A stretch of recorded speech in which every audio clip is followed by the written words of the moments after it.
Assalamu alaikum. My name is Numan Azmi. I'm the coordinator of Save Ghulam Azam campaign. It's about a campaign against the persecution of Professor Ghulam Azam, who is at the age of 89 the oldest living politician in Bangladesh, who has been the president of Jamaat-e-Islami Bangladesh for 30 years until his retirement in 2001.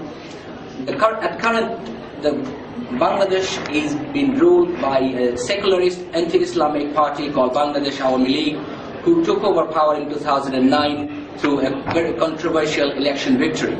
Since coming to power, they have started a campaign of terror with prosecuting thousands of people, arresting opposition leaders and activists against false charges, while at the same time releasing hundreds of their party activists, despite the fact that they have been charged with serious crimes including murder.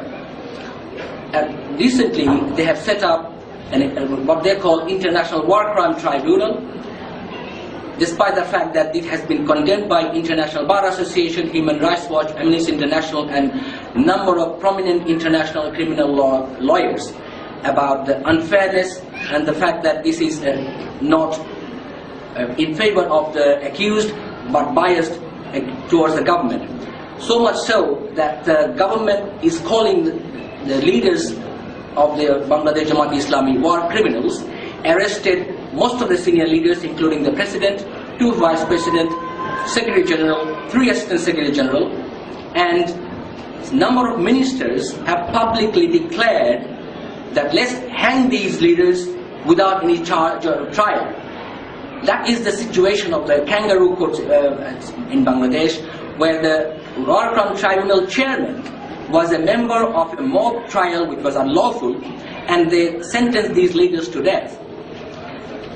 But he is now the chairman of the tribunal. All the judges of that tribunal are either sympathizers or supporters of the government party, and the accused do not have the basic rights that are enjoyed by the criminals in the country.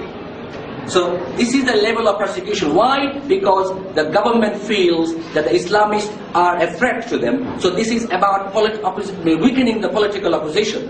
And what we urge is to the international Muslim community, particularly I'm talking to the Malaysian Muslim community, please help us. Help us to restore justice in our country.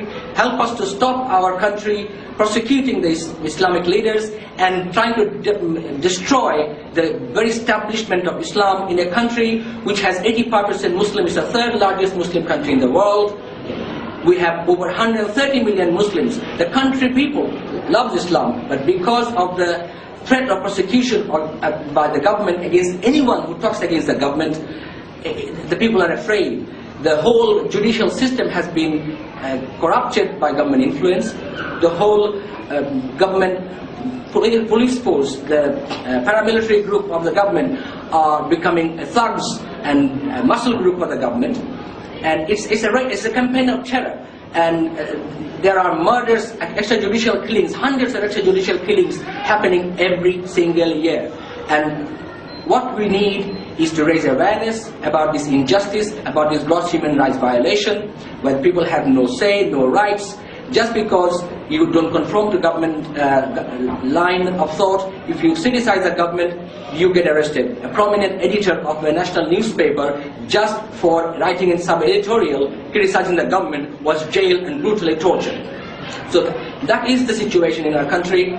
So we need your help to A, raise the awareness internationally, B, put pressure on the government of Bangladesh internationally to stop this violence, to stop this terror, and bring rule of law and justice and proper democracy in our country.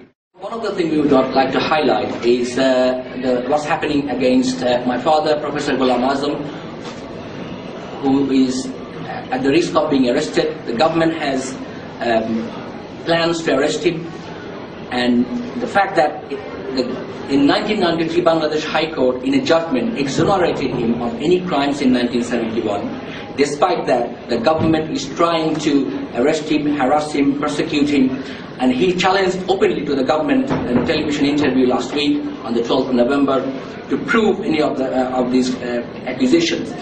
And he said very clearly that he has nothing to fear because a Muslim only fears Allah, and if he is arrested or killed, he will be happy to do that, accept that, because he will be a shaheed.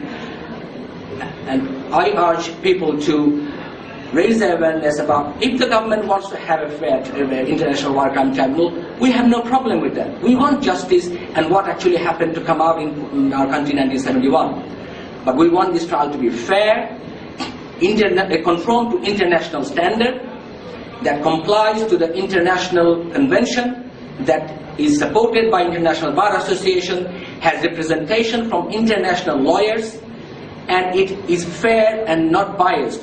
It looks at atrocities committed by all parties during 1971, not only one side of the group, and it does not get any influence by the government, but it's independent. We are not against the trial. We would want a trial to take place to look at what happened and bring people to justice who committed serious atrocities, which did happen. What we are talking about is stopping the prosecution against using alleged crime against people based on political vendetta, with false allegations, with no evidence. That is what we are against, and we want your help to establish justice and democracy, where fair trial prevails, where justice prevails, and where our country can be proud of doing something good for the country and the world. Jazakallah.